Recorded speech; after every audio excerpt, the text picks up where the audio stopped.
High school is the time with the most beautiful memories for each of us. At that time, young boys and girls were happy and innocent, with full of youthful ambitions. There was a first love, with innocent and pure love that will forever be beautiful memories that will follow us for the rest of our lives. Today's case is also such a love story. It's just a pity that the ending makes many people sad. Hello, welcome to Unmasked.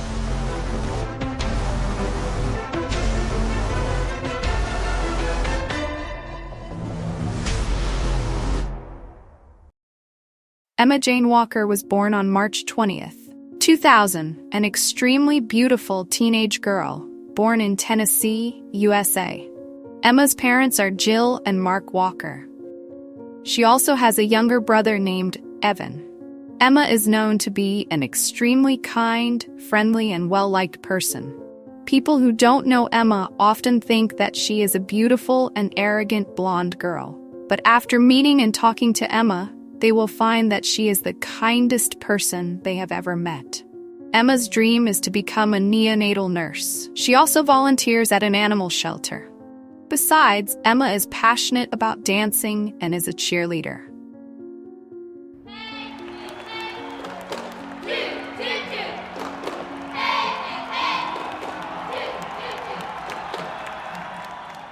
In 2014, Emma started studying at Central High School. She tried out for the school's cheerleading squad, and to everyone's surprise, Emma was the only 10th grader selected for the team.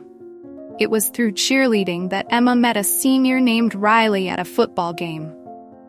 Riley is 2 years older than Emma and is a popular football player on the school's football team. Riley is a model student, often participates in church activities, and is a funny, intelligent young man who loves playing video games. Friends often describe Riley as a bookworm. He likes Star Wars and plays football. Emma was quickly attracted to Riley, but at that time, Riley had a girlfriend. At first, the two talked to each other as friends, but after a short time, Riley decided to break up with his girlfriend to date Emma. From then on, Riley and Emma became the most popular couple in school, with a typical love story of a popular football player and a beautiful cheerleader. Emma's parents initially thought that Riley was a good match for their daughter. Riley often went to Emma's house for dinner and appeared to be very nice and polite. However, Emma's friends and family began to notice many things that made them uneasy about Riley. The first strange thing was that even though Riley had broken up with his ex-girlfriend, he still agreed to take her to the high school prom instead of taking Emma. This made Emma's parents worry that their daughter might be hurt. However, Emma acted indifferent and said that she was fine. It is not clear whether Emma is really fine or not, but people are increasingly seeing Riley's dark side. It turns out that Riley is an extremely controlling person. He wanted to control Emma all the time. Gradually, wherever she went, whatever she did, whoever she met, she had to ask Riley's permission. The two began to have heated arguments, and the perfect couple did not last long. They began to break up frequently. Riley became more and more withdrawn and had no friends. He only had Emma, and he wanted Emma to only have him.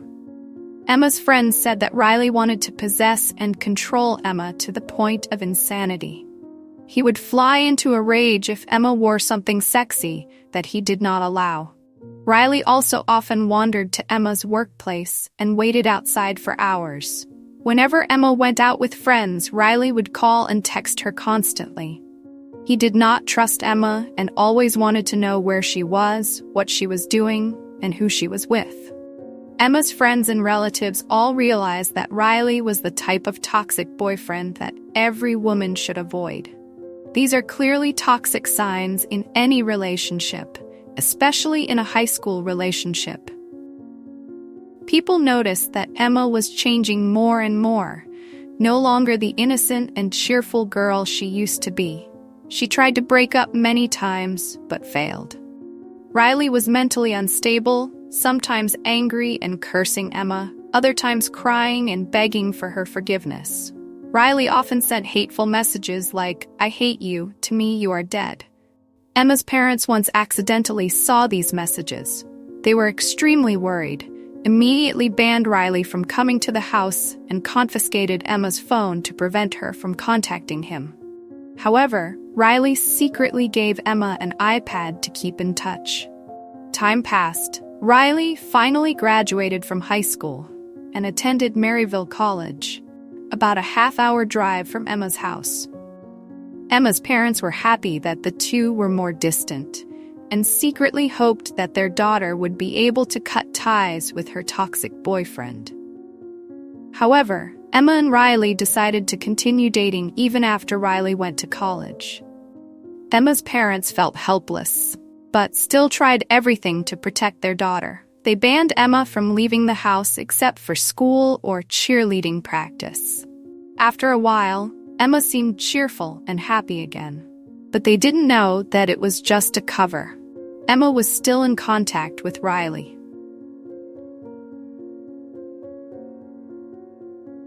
Just before Thanksgiving break in 2016, Emma discovered a flirtatious text message that Riley had sent to other girls at college. Emma felt betrayed and extremely angry. She had disobeyed her parents, suffered so much to love Riley, but he didn't appreciate it. While Riley was always unreasonably jealous of Emma, he was the one who was unfaithful. This time, Emma really wanted to end things. However, it wasn't easy. Riley threatened that he couldn't live if Emma left him and did everything he could to hold on. But it seems that this time, Emma stood her ground and decided to end the toxic relationship. On November 18th, just a few weeks after breaking up with Riley, Emma attended a party at a friend's house around 11:30 p.m. She received several anonymous text messages that read, "Get your keys and go to your car, go alone. The person you love is in my hands. If you don't do this, he will suffer." Emma was frightened but still conscious and showed the text messages to her friends. They calmed her down and went outside to see what was going on. At this time, they saw a man lying face down on the ground near a bush in front of the house. That man was Riley. Riley woke up and appeared confused. He said he had been kidnapped, someone had knocked him unconscious, dragged him into a car, and driven here. However, no one believed this crazy story, not even Emma. Her mind was in turmoil, her emotions were in turmoil. She was both scared and helpless, just wishing that Riley would leave her alone. The next day at 10:15 a.m., Emma saw a stranger dressed in black, with his face covered, lurking outside her house. He approached and kept ringing the doorbell, scaring Emma to death. She was home alone because her parents had gone to work. Panicked, Emma asked Riley, the only person she could think of at that time. Emma texted Riley, "I hate you, but I really need you right now." Riley immediately replied, "I'm coming, wait for me." Sure enough, just a few minutes later, Riley was there and reassured Emma. When Emma's mother returned home, she found Riley there and was very angry. She asked him to leave immediately. The next day, Sunday, November 20th, 2016, Emma's parents drove her to school to make sure nothing happened. Although everyone was mentally prepared for the unexpected, nothing alarming happened that day. That night, before going to bed, Emma said goodnight to her parents and went to her room. That was the last time Emma's parents saw her alive. In the middle of the night, Emma's parents were awakened by a loud noise as if someone had slammed the door. Before they could figure out what was happening, they were startled by the noise a second time. The two hurriedly checked Emma's bedroom and their son Evan's room. When Mark opened Emma's door, he saw that she was still asleep in bed. Nothing unusual. Evan was also fast asleep. After checking around the house and finding nothing, they went back to bed, thinking it was just a noise from somewhere nearby. The next morning around 6, Mr. and Mrs. Walker woke up to get ready for the day. Nothing unusual happened until Mrs. May. Jill went into Emma's room to wake her up for school. Emma was usually very self-disciplined and woke up on time, but that day she still refused to get up. Mrs. Jill went closer and pulled back the covers, only to discover a horrifying sight. Emma was dead. Her parents were panicked and in great pain. They frantically called 911. Where is your emergency? Jill Walker! What's going on there? I just tried to wake up my daughter for school, and she has no pulse. How old is she? She's 16. You said that she's non-responsive? Yeah. The police and paramedics were immediately on the scene. Initially, investigators thought Emma might have died of some illness, as there were no signs of forced entry into the house, and Emma's room showed no signs of disturbance. There was nothing to indicate a struggle. However, when the medical examiner took a closer look, they found a small blood stain on the pillow. Investigators also noticed a small hole in the wall, only the size of a pen. There was another hole nearby. It was clear that 2 bullets had been fired into Emma's bed. She died from a single gunshot wound to the head. Police determined that the killer had never entered the house, but had shot through the wall, killing Emma as she slept in her bed. He must have known exactly where Emma's bedroom was and exactly where her bed was. Police began questioning Emma's family and friends for clues. All suspicion fell on Riley. Meanwhile, Riley posted a Facebook status about Emma's death, living every day through Emma Walker. I love you, beautiful, and I know you're in a better place now. Despite Riley's apparent grief, the police asked him to come to the station for questioning. Riley said that Emma had blocked his number the night she died, after they had argued on the phone. He said he cried in the car for hours before going to sleep. Strangely, Riley never mentioned Emma by name during the interview, using only pronouns. Girl, she texted me. Which girl? The one that passed away. Okay. What's her name? Emma. This made the police suspicious because Riley seemed emotionless and aloof. However, the police did not have enough evidence to charge him. Things took a turn when Alex and Noah, 2 of Riley's friends, went to the police. They said that Riley had been acting unsettlingly since breaking up with Emma. On November 19th, the day after the bizarre kidnapping, Riley stole a gun from his grandfather, saying he needed it for self-protection. He then asked Noah how to remove fingerprints from the gun. A few days later, Riley asked Alex and Noah to help him get rid of the gun. Riley explained that he had nothing to do with Emma's death, but wanted to throw the gun in the river because he was afraid the police would charge him. I told you someone told us that they saw you with a gun. What did you think about that? I would wonder who said that and where they saw me with a gun. Alex McCarty said that you showed him a handgun. Where is the gun? I did not know. You got to stand up for us. Alex has no reason to lie about something like that. Yeah, but I'm telling you, I don't know where it's at. He said that you showed him the gun. You told him that you had it, and you told him that you got it from your granddad. I don't have the gun. I don't know why he would say that. Did you ever remember having a conversation with Noah about getting fingerprints off the gun? How do you get fingerprints off the gun? No. Riley may have fooled himself into thinking that his actions would fool everyone, but Alex and Noah were immediately suspicious and agreed to cooperate with the police. Camera was right on the tip of the key fob, and we set it down, pointing right at the couch. The next day, Alex and Noah went to Riley's house to play video games, trying to act as normal as possible.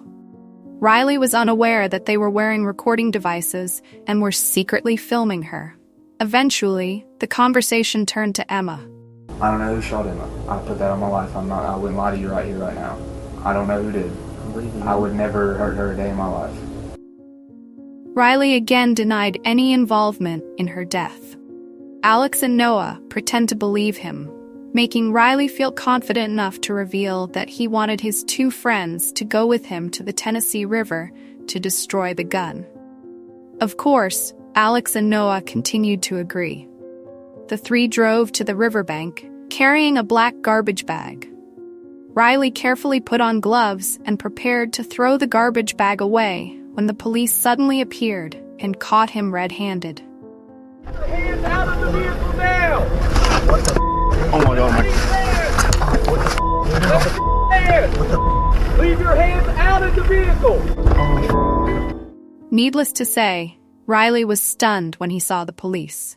In the garbage bag, the police found the gun, the murder weapon, gloves, and a set of black clothes identical to the one the man had worn when he was lurking outside Emma's house. No one was surprised when the police confirmed that Riley was the culprit who killed Emma. Riley had staged his own kidnapping in the hope of making Emma sympathize with him and return to him. But after this plan failed, he dressed in black, lurking in front of Emma's house to scare her, hoping that she would be scared and call for his help. Then he would appear as a hero to protect his lover. However, Riley was not as smart as he thought, and his tricks were soon seen through. In May 2018, Riley's trial began. Riley's defense attorney argued that this was not a premeditated murder, but a spontaneous act. Riley never admitted to intentionally killing. He claimed that he did not know that the bullet could go through the wall and kill Emma, but that he only wanted to use the gun to threaten her, to make her afraid and come to him for protection. However, this argument did not convince the jury. Prosecutors believed that Riley knew exactly where Emma's bed was. He aimed 2 shots precisely at the headboard where she was lying, not just randomly shooting to threaten her. On May 8, 2018, Williams Riley was convicted of first-degree murder and sentenced to 50 years in prison. Many believe that this is one of the countless cases of emotional abuse that happen all around us every day. Each of us, regardless of gender, needs to pay attention to recognize the warning signs of a toxic relationship. One of the most typical signs is when your lover controls you, sets rules for you to follow. You have to report where you go, what you do, what you wear, who you hang out with, all have to be approved. The second sign is when you are isolated. Your social relationships gradually narrow until you have only one person to rely on, your lover. The third sign is when your lover constantly criticizes you, denies your feelings, makes you feel bad about yourself, and doubts your ability to judge right from wrong. The fourth sign is when your lover threatens to die if you are not there. These people are toxic narcissists. They confuse their love for themselves with their love for you. Deep inside, they are insecure, but on the outside, they can be the most charming, romantic, and passionate people you have ever met. However, you will be confused because the more you are with them, the more tired and tormented you feel, and most of the time you do not know why. Everyone feels love differently and defines love differently. But one thing is for sure, true love will nourish your soul, make you love yourself, love others, and love life more. True love will not hurt you. How do you like our story today? Leave your comments below in the comments section. Thank you for watching this video. Goodbye, and see you in the next stories.